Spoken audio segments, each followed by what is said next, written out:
Good afternoon, everyone, and welcome to the Arizona Executive Roundtable, sponsored by the Baldrige Foundation Institute for Performance Excellence. I'm Al Faber, President and CEO of the Baldrige Foundation, and will serve as today's host. Today's topic, a community health system without walls, is certainly timely and interesting, as healthcare organizations and jurisdictions are asking themselves, how will we continue to manage the COVID-19 crisis and prepare for what comes next? As a reminder, due to the high number of participants, everybody will be kept on mute during the presentations. If you have questions, please submit them to the moderator in the questions box located on your control screen. Before we get started, let's all take a moment to honor those brave healthcare heroes working on the front lines. We all owe them a debt of gratitude. Today's virtual discussion will include case studies on how to turn disruption and change into opportunity and advantage. Leading today's discussion is Dr. Roger Spulman. Roger has recently been working as a community leader supporting the COVID-19 response team in Muskegon County, Michigan. Previously, Roger served for 3 years as president and CEO of Global Children's NGO, and now provides leadership and guidance to a variety of boards, leaders, and organizations.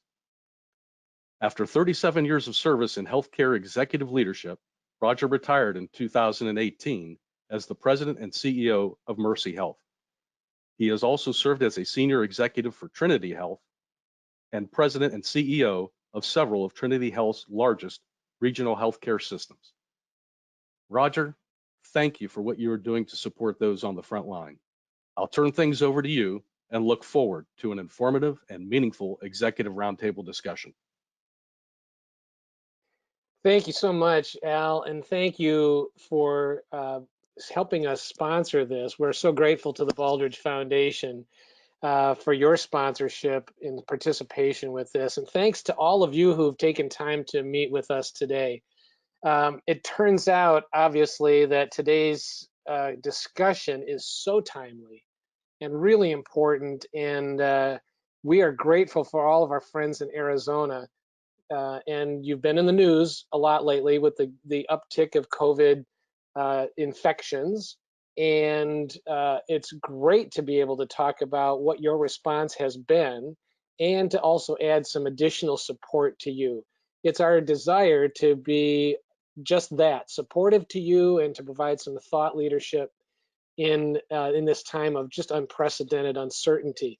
And I would like to talk about our agenda. It's quite simple today.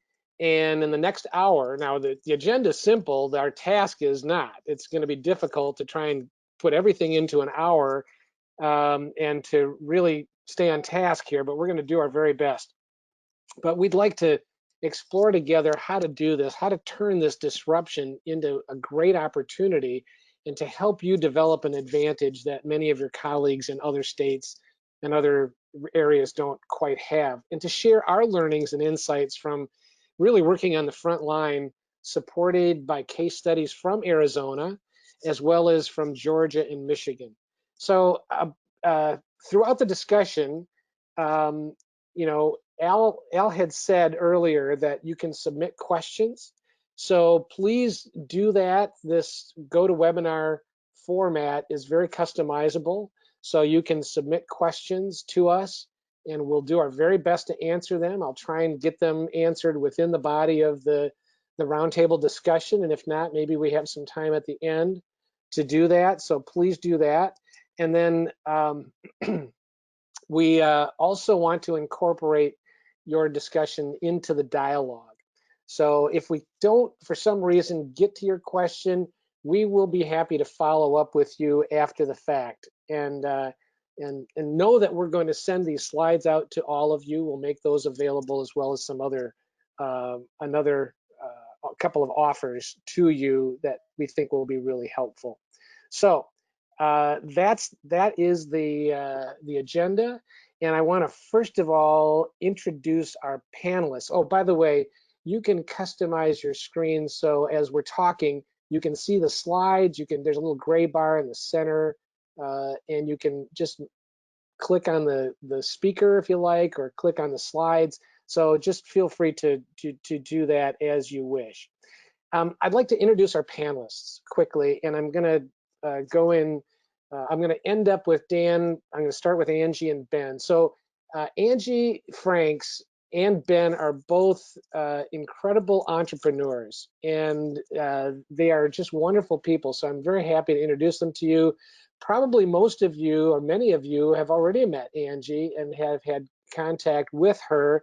She is the Chief Executive Officer of Central Logic and has a strong reputation for transformational leadership, as she's done with this organization. She's got a proven track record for increasing revenue, driving new market growth, and building high performance teams. So she's been involved in healthcare for 30 years, hard to believe. And she has been involved with a number of organizations that we're all familiar with. The Advisory Board Company, Lawson Software, Healthland, and GeoAccess. And again, just a great reputation for and expertise in clinical and financial systems and enterprise resourcing, telemedicine, rural medicine, and software as a service. So Angie, we're so glad that you could be with us today and really look forward to your case studies. Ben Sawyer, a longtime friend of mine, again, a serial entrepreneur like Angie, and Ben I've known for many years. Ben and I worked together in one of my first hospitals, and back when Ben was a physical therapist. But boy, he is now the president and CEO of SOAR Vision Group. And so SOAR is an innovative software, it's like, again, a SaaS company and partner with the Baldrige Foundation. And his extensive business career has included a lot of healthcare experience and working for in executive leadership positions. He's launched and commercialized several businesses serving healthcare and working with clients to achieve dramatic, sustainable operational performance improvement. And that's why the connection of with Baldrige is such a natural for Ben and for SOAR Vision Group. He's a clinician, a lean black belt. He's a member of the ACHE. He's active volunteer in his community, and most recently supporting Gwinnett County, the second largest county in Georgia, with their response to COVID-19. And so that's Ben Sawyer. You'll be hearing from him with his sharing stories of his work in Georgia. I am very pleased to introduce my friend Dan Burris. We're in almost unprecedented times of uncertainty, and all of us are experiencing it. And Dan has been a longtime friend. He has been my go-to friend when it comes to trying to make sense out of nonsense and trying to decide what is really coming at us. Daniel is a New York Times best-selling author of 7 books, including his latest book, The Anticipatory Organization: How to Turn Change and Disruption into Opportunity and Advantage. Just because of my friendship with Dan, and we've worked together on a number of projects when I was with Trinity, Dan sent me an advanced copy, so I had the privilege of reading, and we talked about this concept, so I was delighted when the book came out. It has been one of my treasured texts to help, as I help other businesses, other industries and companies learn how to anticipate the future. And Dan, this is, you've been a strategic advisor to Fortune 500 executives, healthcare systems, insurance, drug manufacturers, helping them solve really impossible, seemingly impossible problems, and to see things in a new and different way.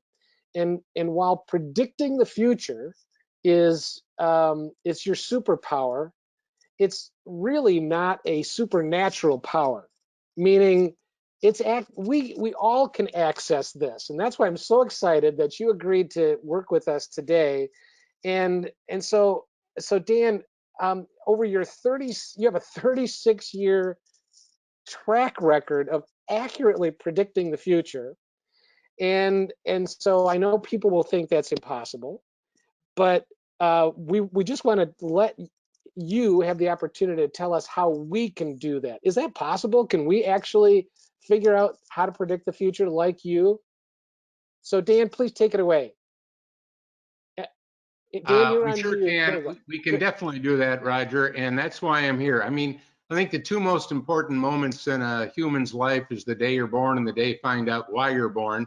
And I've been lucky to know for a long time why I'm on the planet, and that is to teach. So I'm not here to tell you, here's some trends, good luck, but rather in the short amount of time I've got to actually teach you a process.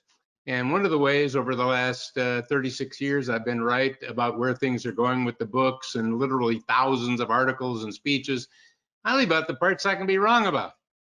But what's amazing is how much you can be right about. You see, we've got unbelievable uncertainty right now. As a matter of fact, I think our healthcare systems aren't worried about the next COVID wave. They're worried about survival. And by the way, if you're in a survival mode, you may not survive. A lot of us have a wait and see attitude, and you can wait and see yourself right out of business. And what I want to do is to not do that. As a matter of fact, right now we have a defining moment in human history. This is a defining moment. We've got multiple pandemics. We got a healthcare pandemic. We got a cultural pandemic in a way that's taking place. It's at a global level, societal. We also have an economic pandemic that impacts everyone in here, not just health systems, but local, state governments. And we don't want to squander this moment. You don't want to squander it. Here, I'm going to give you my first number one certainty. The pandemic will end. What will you be remembered for? Or will you be remembered at all? By the way, you don't want to wait until it's over to think about that one. You should be doing something about that now. So in a world of uncertainty, I have to ask, what am I certain about? And I've developed the science over the last 36 years. It's being used by the Pentagon, it's being used by Google, and it's being used by Amazon. It can be used by you, because it's not about size, it's about mindset. And that is how to be anticipatory. Being reactionary and even being agile is great, and I want you to get better at it. And because agility is reacting quickly after a problem occurs, reacting as fast as you can after disruption disrupts. But what I'm bringing you today is another competency. And that is how to anticipate disruption before it disrupts, so that you have a choice to be the disruptor or the disrupted. How to anticipate problems before you have them so you can pre-solve them. I'm worried that a lot of us in our healthcare systems are waiting for the next problem to hit instead of saying, actually, we could pre-solve a whole bunch of them right now. For example, to be anticipatory, the core, again, I only have a short amount of time, but the core is all trends are either hard trends based on future facts that will happen, or they're soft trends that might be highly likely, but you know what? They can be changed because they're based on an assumption about the future. Rising healthcare costs. Is that a future fact? Unstoppable. Well, no, that's a soft trend. We could do something about that. We could use technology to lower healthcare costs, or we could continue to let it rise. The spread of COVID. Now, we've known since China and South Korea and Singapore since January that it will double because of it gets it's so infectious every 3 to 4 days. The number of infected people will double every 3 to 4 days. However, that's a soft trend. What can you do about it? Well, we can socially distance, we can lock down, we can wear masks, or we can let it double every 3 or 4 days. In other words, when you know what you can affect and your survival, you can do something about now. You can thrive. And you think, I don't have a budget to thrive. You don't need a budget, you need a mindset. Oh, a different way to think about it. Look, we say we're good at communicating, but really we're just good at informing. And there is a difference between informing, which is static and one way, and communicating, which is dynamic. We need some communication age tools, but we need to use them with a communication age mindset. We say we're collaborating when we really just cooperate because we don't know the difference. By the way, cooperating is about protecting and defending your piece of the economic pie. Collaborating is creating a bigger pie for all. I urge you to use new systems to collaborate in a communicative way. We don't even think of ourselves as innovators. We're in survival mode, but now is the very time to be innovating because there are tools that are even free that you could use to do amazing things. And part of it is mindset. Let me give you a quick example. When the COVID just hit, one of the groups that I talked to were the owners of all of the convenience stores like 7-Eleven. And they were looking at the future saying, what are we going to do? People aren't coming in for gas. People have hunkered down. We're going out of business. We're going to have to lay people off. What do we do, Dan? And I said, well, you got to think anticipatory and look at the new opportunities. Instead of being convenience stores, why don't you become necessity stores? Instead of waiting for people to come to you, why don't you use those Lyft and Uber drivers that are no longer taking people to restaurants and bars to take your stuff to customers? And maybe have a little less cigarettes and a little more Tylenol PM and maybe some fresh food. To make a long story short, 7-Eleven, instead of laying people off, they're hiring an additional 25,000 nationally because they've done that, and so have others. You think you have to close down. You think you're not going to survive. You know what? If you think that way, you probably won't. So here's what I'm going to do. I only have a short amount of time. I'm going to give every one of you a hardcover copy of Anticipatory Organization. Now, I'm going to have you pay a couple bucks for shipping, and you'll see when you look at it, I'm not making money on shipping. I want you to have it. If you go to the THEAO book, theaobook.com, you can get your copy of that book. And I think what you'll do is, if you want to learn more about this, how to be anticipatory, how to predict problems you're going to have and pre-solve them, you'll find it very useful. One other thing that I want to just suggest to you, and that is big lists never get done, and we're all busy too with all these big lists. So why didn't an Uber driver, why didn't a taxi driver think of Uber? Why didn't Marriott think of Airbnb? Why didn't you think of a lot of things that you've seen happen? And I know the answer. They were all really busy doing what they've always done. So here's my advice to you before I turn it over to our other panelists. And that is, I would like you to spend 1 hour a week. By the way, that is doable. 2 may not be, but you could spend an hour a week unplugging from the present crisis, because if you don't, you're going to have more of it. And in that hour, instead of being a crisis manager, I want you to be an opportunity manager, whether you're in government or in healthcare. And ask yourself, what am I certain about? What are those hard trends, future facts, and the related opportunities that I could take advantage of right now? What are those soft trends that I don't like, but I could change them? And here's how I could. Create a list and then pick one thing, because you probably won't do two, and make it happen. I'm excited for our other panelists because this is all about creating a healthcare system without borders and without walls. It's about becoming communication age, and it's about using data and technology in ways that we haven't thought of before. So, Roger, let me turn it back to you to get us to our other panelists. And remember to be as anticipatory, not just reactionary. I think that's how we're going to make ourselves significant in this world going forward. Great, thank you so much, Dan.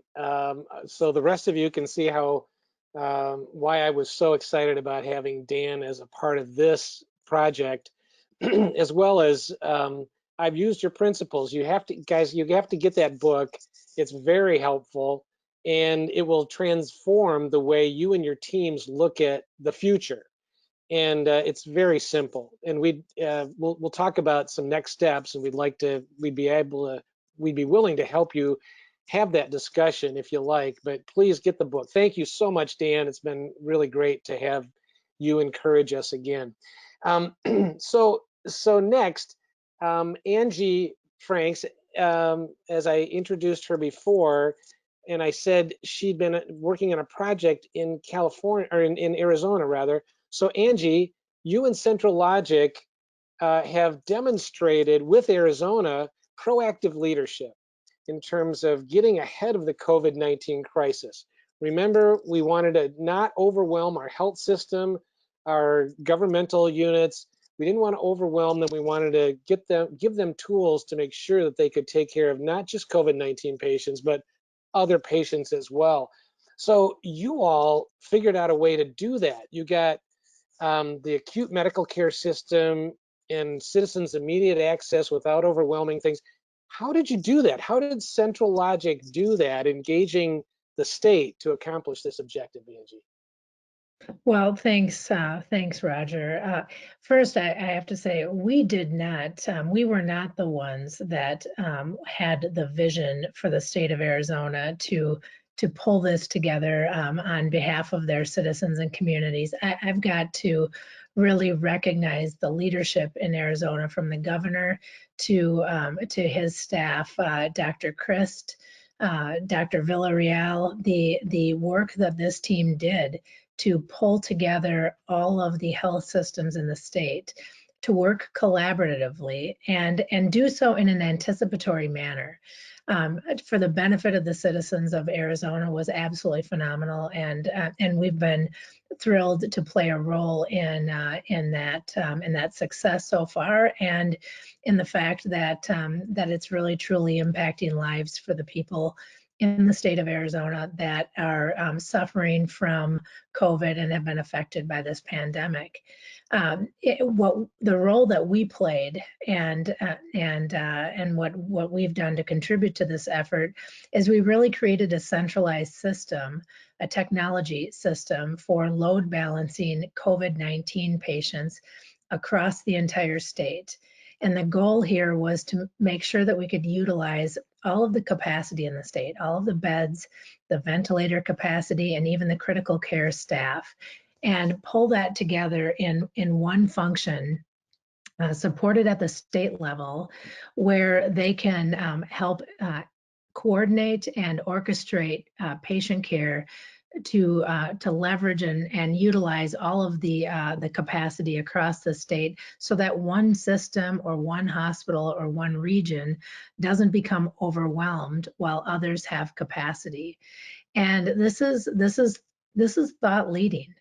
This was anticipatory in that Arizona did have the benefit, unlike some of the other states like New York, who was overwhelmed before even really seeing this come. Arizona had the opportunity to look and see what was happening in other parts of the country and change the future for the folks in their state. And we came together, and by we, I mean multiple technology vendors. The state had an HIE already in place with Health Current, which was a phenomenal asset and really contributed to this effort. Multiple technology providers came together to put in place this platform and this system, and every single health system in the state came together and worked collaboratively. Where we might have wanted to be competitive before, we came together and worked collaboratively for the benefit of the citizens of Arizona. And you know, you're right, Roger. You had mentioned earlier that Arizona's been in the news a lot lately as the cases have started to increase. They expected the cases to increase in Arizona. That was why the infrastructure and the teams and the systems and the personnel and the resources were all pulled together to work in that effort. So it's really been an impressive and fun and rewarding opportunity to be part of. That's great. So Thank you so much.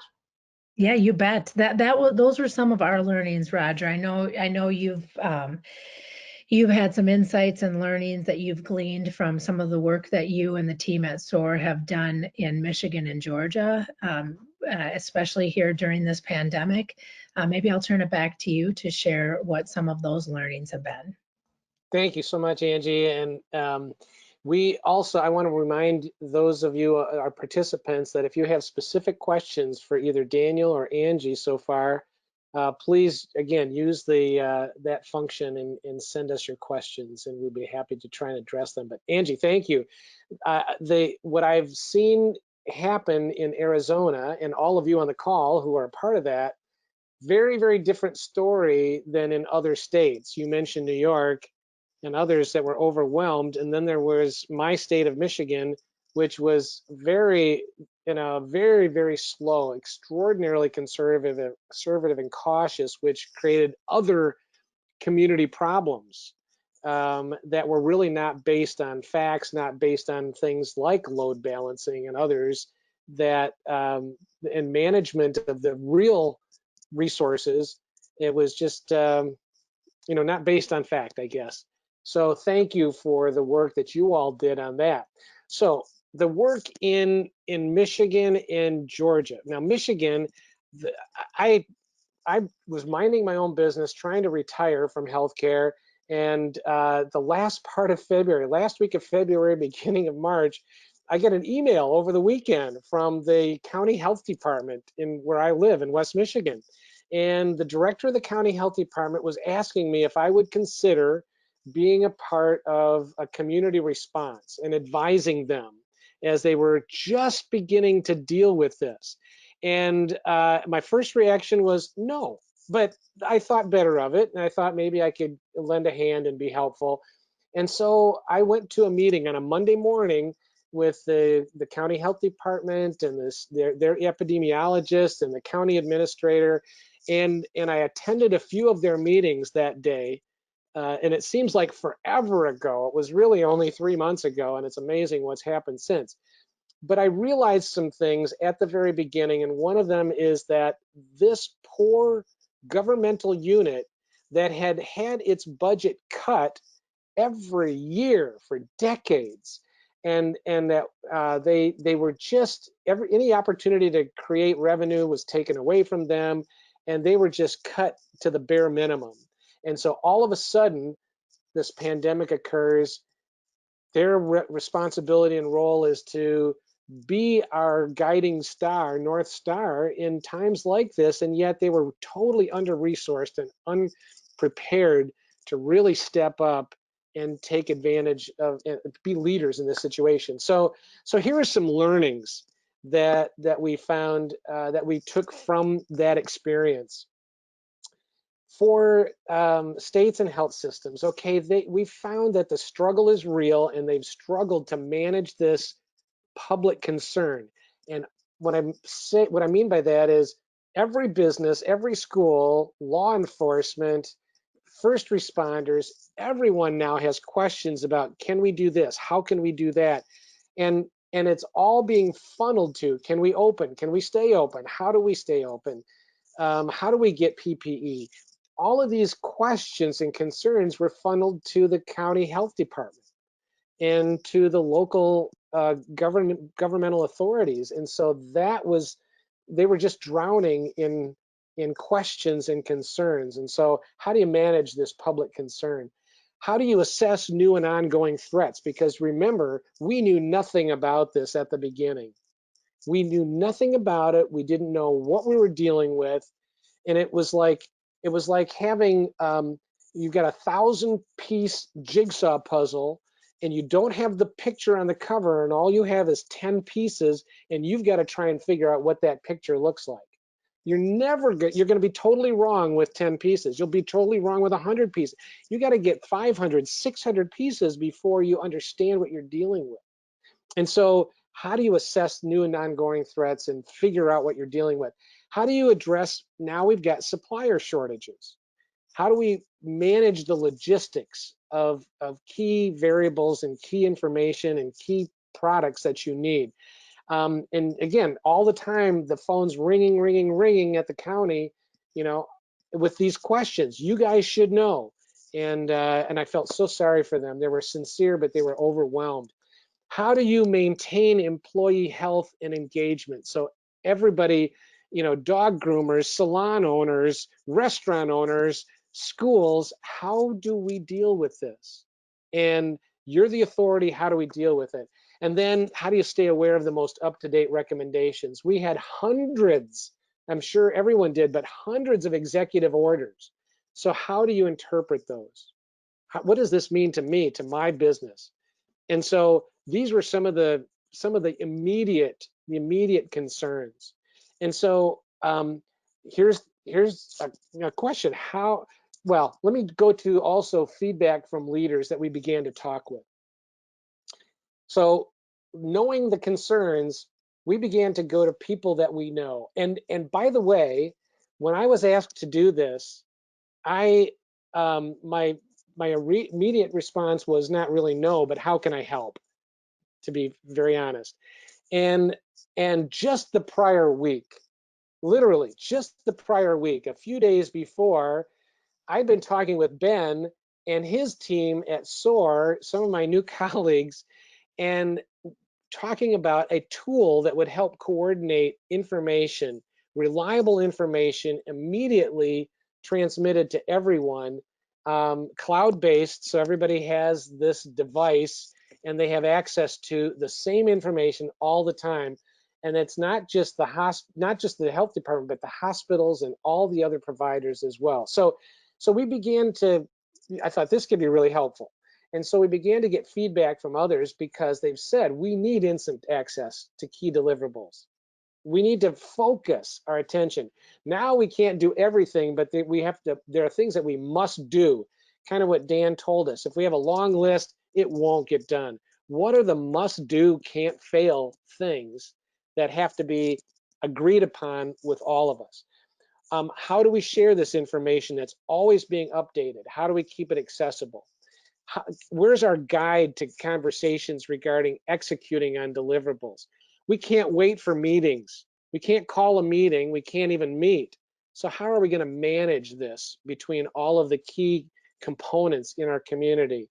And we cannot be driving or flying blind into an uncertain future. And so how do we act as leaders in the midst of chaos? And so our frontline learnings are really distilled down to these two questions. How will we continue to manage in COVID-19 type crises? Because we know this isn't going to end. There will be variations of this. There will be mutations. So we're not done with this. There are going to be other similar types of things. We're talking about the fall. What kind of spike are we going to see in the fall? And so how are we going to maintain operations? Because we can't shut down again. That was unacceptable. And it jeopardizes all of our future. And the second thing is we must be more prepared and agile in our response and actions. If we all did a root cause analysis of what happened, we would all just say that was unacceptable. It was unfortunate, but it was unacceptable. We cannot do that again. So this is what we had to deal with. And so we came up with, back at SOAR, my colleagues at SOAR, we took a look at this and said, you know, these are the things we need. This is the feedback we're hearing from the community of leaders that we know. And I look at this this diagram, and I see all of these separate but very important components to all of our communities. And I realized that previously we had the luxury of operating as independent operators, each in our own little silos.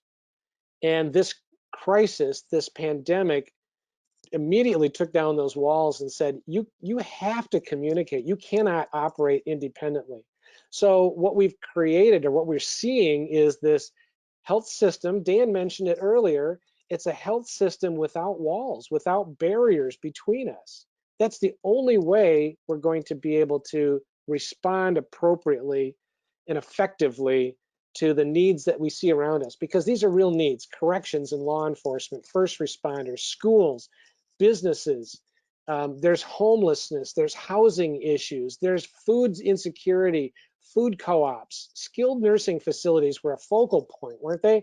I mean, that's, you warehouse all these people who are already vulnerable, and then, you know, there was a reluctance to talk about it because they had reputational damage that they were concerned about. So people were flying blind. They truly were. So we need to remove the barriers, and we saw this as sort of an essential platform of bringing the health systems and the community health resources together into one platform.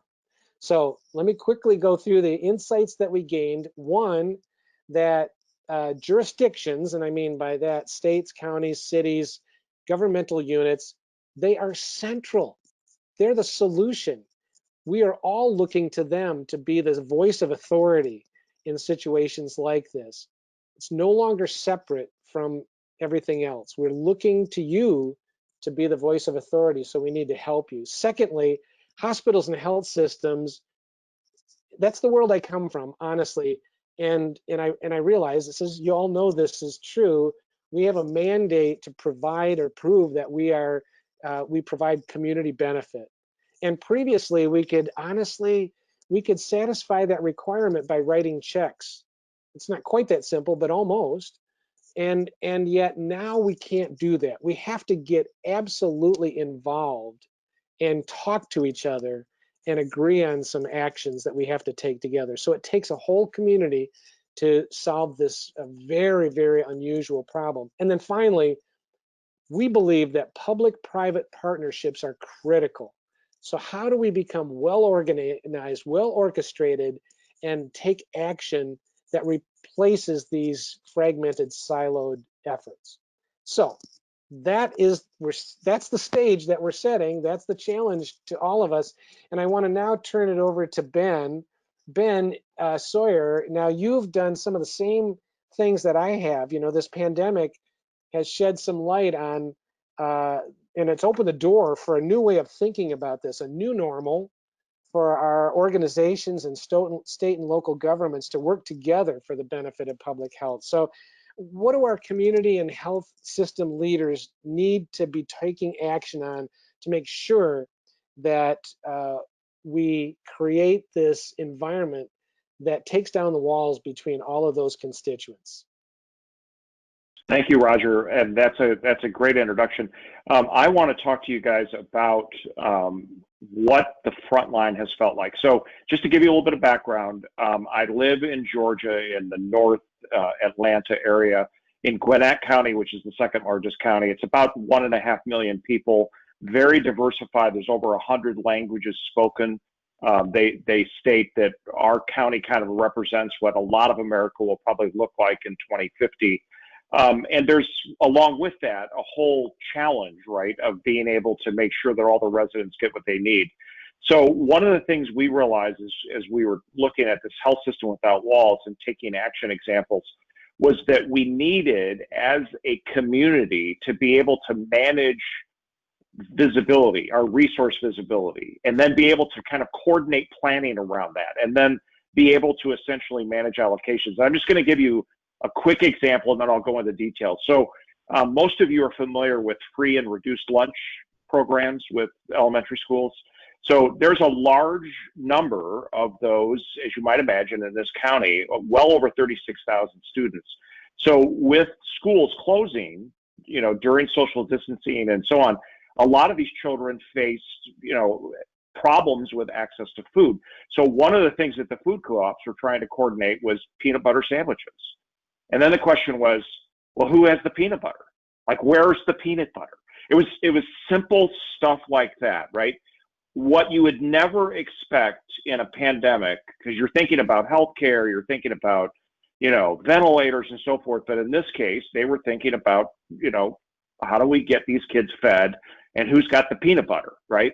So as I mentioned, and Roger, you alluded to, in late February, we decided to pivot as an organization and just invest our time in a volunteer way on the front line. And that's what got us started in Michigan and Georgia with that. So one of the first things I was introduced to by these incredibly well-intentioned administrators in the county, who are good friends of mine, was Zoom calls with 50 to 75 people on them. So you have this pixelated view of 50 to 75 people drinking coffee and talking, and you're trying to cover an issue in an hour. I mean, you guys, you know, look, we've all been in this virtual world, right? So it was quickly obvious that that was not going to cut it. So when you dig into details, so for example, on resource visibility, let's look at the healthcare side. Who's got capacity, right? Angie talked about this earlier. Like, okay, everybody has an ED, but who's really busy? Who's set up to be able to handle that? How do we do load balancing? That's visibility and planning, right? How about supply capacity? Which pharmacy has Vax and Cipro? I don't know. I don't have time to call around, right, and find out all that stuff. But it turns out it's actually easy to source that. You give them a little cloud-based app and you say, this is what we want to know. If you have Vax and Cipro, just enter that in, and now we'll know that in a command center, right? Same thing with PPE and ventilators. Then you look in the house on the community side. We already talked about food, the peanut butter idea, but that's very broad, right? You have a very diversified mix of demographics requiring food and housing, right? And some people, housing became a really acute issue during the economic downturn. So all of a sudden there's an increase in housing capacity needs. How about just general admission and provider access capacity? Remember all of these people that were at home going, I don't want to get sick if I go into a hospital, right? So what's the visibility of them getting access? That leads us over into coordinated planning. Now that we're kind of through the first wave, what is the elective procedure surge looking like in our health facilities within our community? What about telehealth expansion? You know, that genie has left the bottle, right? I mean, that is now a new normal and it's not going back in the bottle. So what is the plan for that? And how is that being addressed? Then on the community side, with human services, what is going to be the monetary fund distribution and tracking process? How are we doing food allocation? Is it just first come, first serve? First come, first serve. Like, so for example, there are opportunistic people that will come to a food co-op because it's like, hey, I can get free food, but they may not be the ones in the greatest need. How do you plan for that? How do you accommodate that? Same thing with housing allocation, shelters and beds and food stamps. Public safety, with the social unrest we've seen now, if there's a large consumption of public safety resources in a particular localized area, what are you going to do if a brush fire happens over on the other side of town? Like how do you manage that? Because these are limited resources, right? So visibility and planning, resource visibility, coordinated planning are big. Another that has been a problem actually for a long time that came into acute focus is volume and service allocations. So having been in healthcare for a long time and managing length of stay and so forth, how many providers know where public, private, and clinic even are, let alone what their availability is in terms of being able to send a patient over? Same thing with medication assistance or food assistance or food bank or Meals on Wheels or social service referrals. The idea is let's allocate those, right? So there's always 2 appointments available, or there's always a certain amount of capacity with Meals on Wheels. Just send them. So think of a social worker and a case manager in a hospital, right, who has a patient that might be, has schizophrenia, they're homeless, they're also needing, food service, but their community partner already knows about that person. They've already been servicing them, and they have set up resources that have existing capacity. Now you can just, create those transitions. So to give you kind of a visualization of what this looked like, we pivoted and we started to build out for our county on a volunteer basis something we call PULSE Community. Now, PULSE is an acronym. It stands for Purpose-Led Strategy Execution.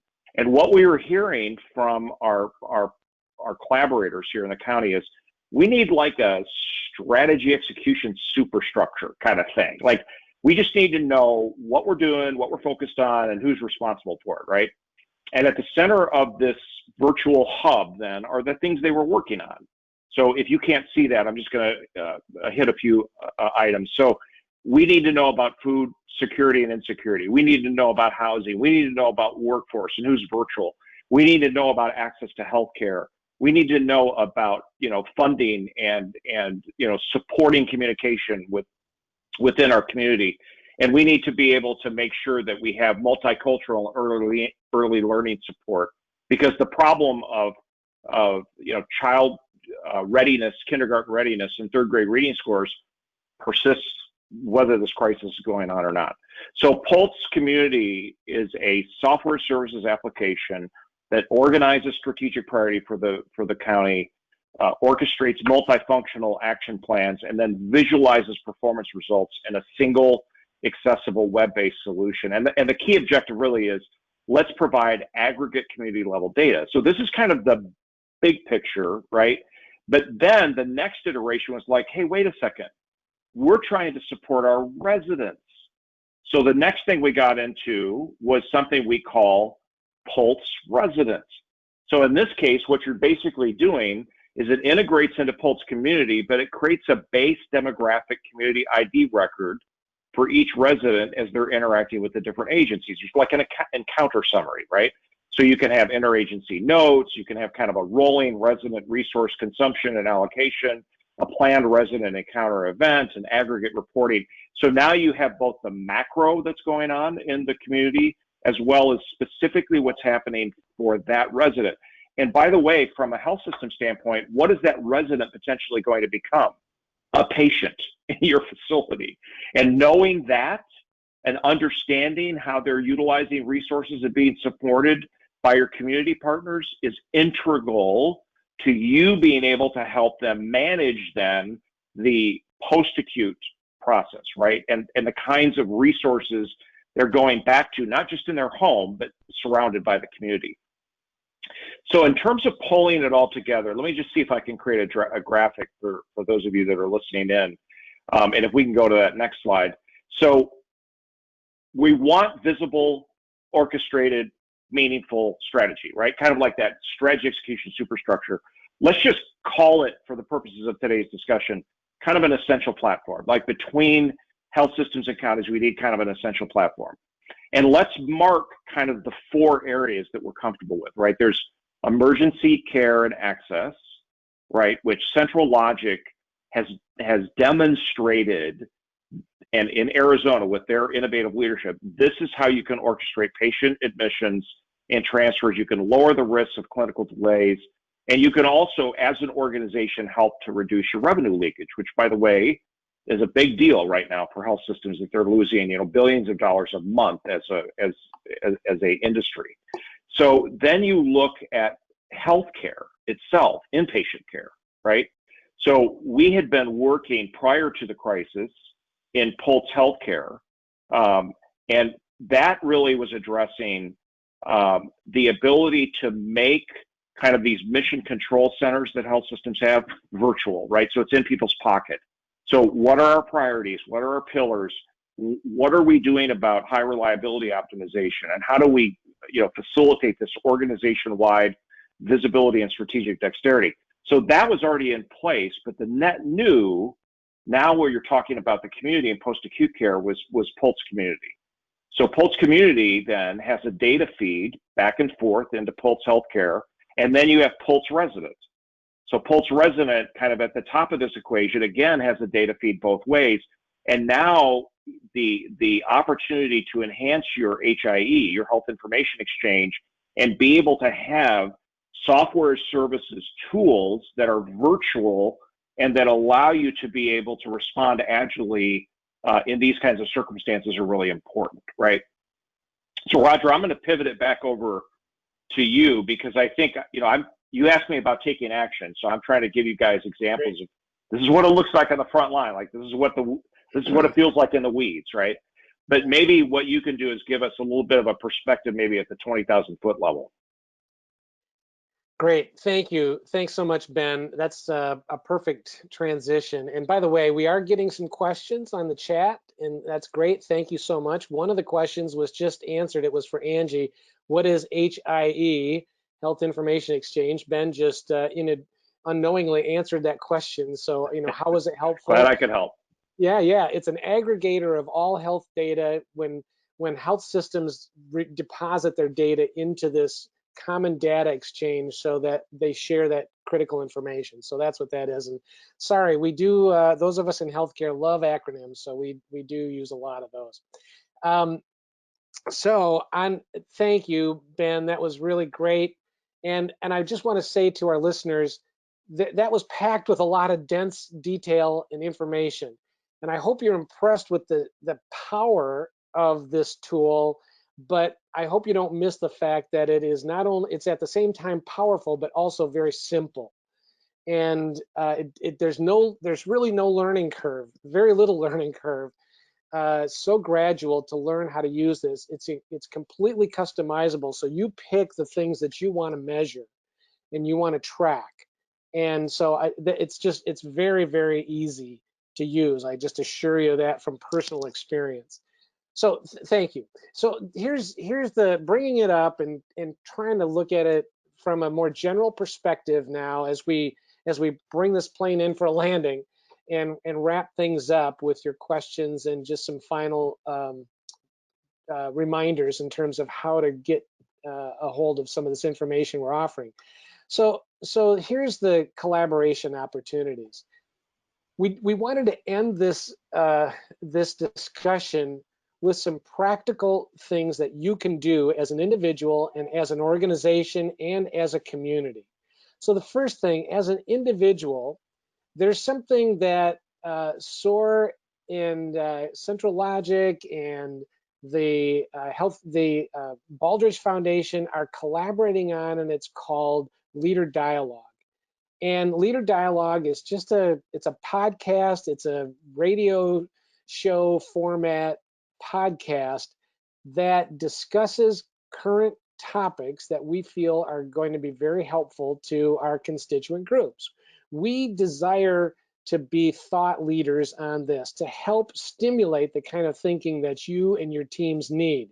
That's why I wanted to have Dan Burris on, because hopefully that really stimulated your thinking, and you want to help your team to look differently at the future, look differently at problems and pre-solve problems. So that's a perfect topic, and we would love to have Dan be a guest on Leader Dialogue.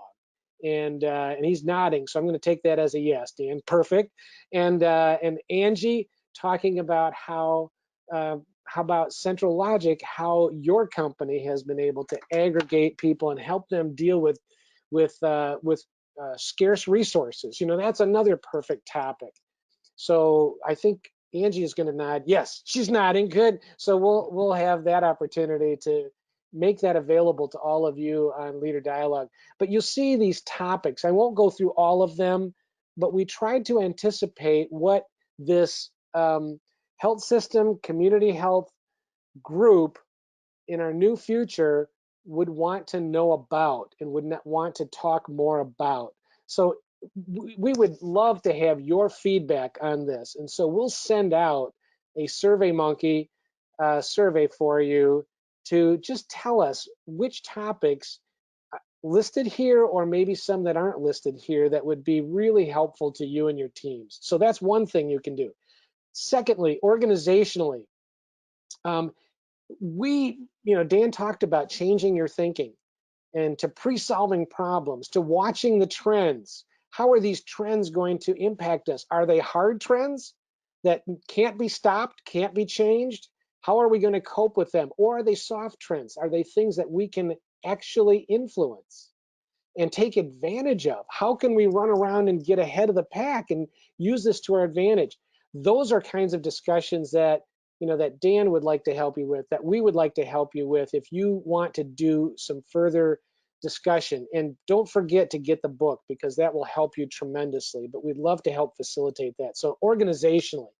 And then the other thing is, we will incorporate any feedback we get from you. Central Logic does a fall summit on access and orchestration, AO2, and this year will be virtual. And so you're all going to be invited to that, right, Angie? So Absolutely.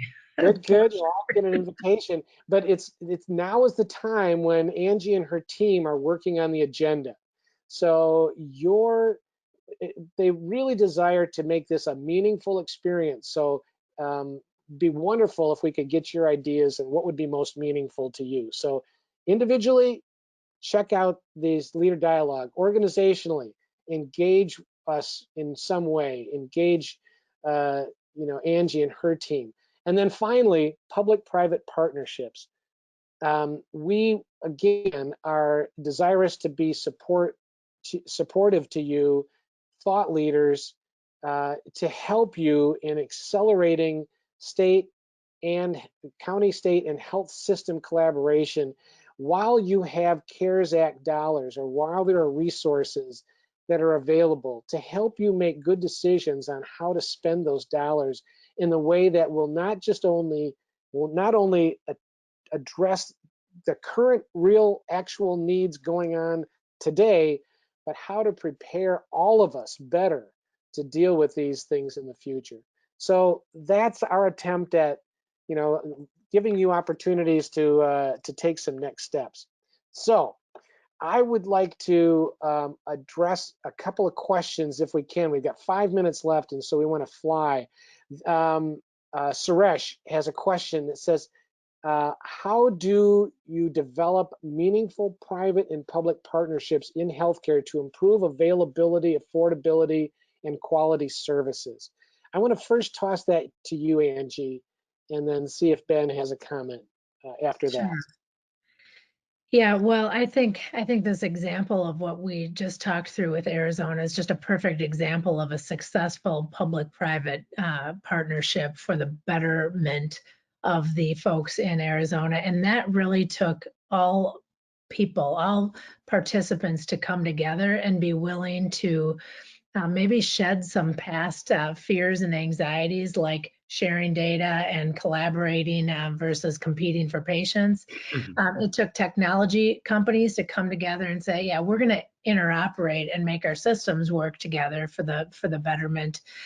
So I think, the short answer, given I know we have other questions here, the short answer is it does take people to come together at the table to sit down and begin a dialogue and maybe begin to reduce some of the barriers and find what's common for all of us, what the good that we're trying to accomplish or the goal that we're trying to achieve, and focus on the common need and the greater common good and bring our resources to bear.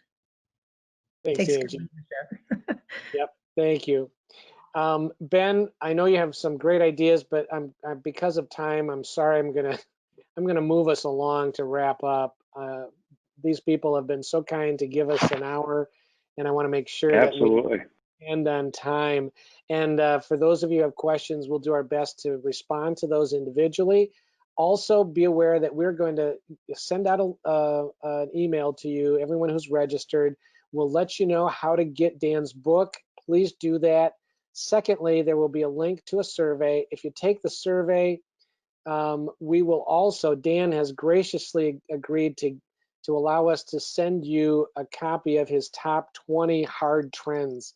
And it's fascinating. And so you don't want to miss that as well. So anyway, we've packed a lot into this time, and I want to give Al just the last 2 minutes to wrap up. Thank you all so much for your participation. We would just love your feedback. So please help us out. We hope this has been helpful to you. We'd love to have your feedback. So thank you so much. Al, thank you for your sponsorship. Back to you to wrap us up. Send us home. Thank you, Roger. And on behalf of the Baldrige Foundation Institute for Performance Excellence, I really want to thank you, Roger, Daniel, Angie, and Ben. This has been a truly informative and meaningful executive roundtable discussion. Participants, thank you for your time, participation, and questions. We hope you found this roundtable both interesting and informative.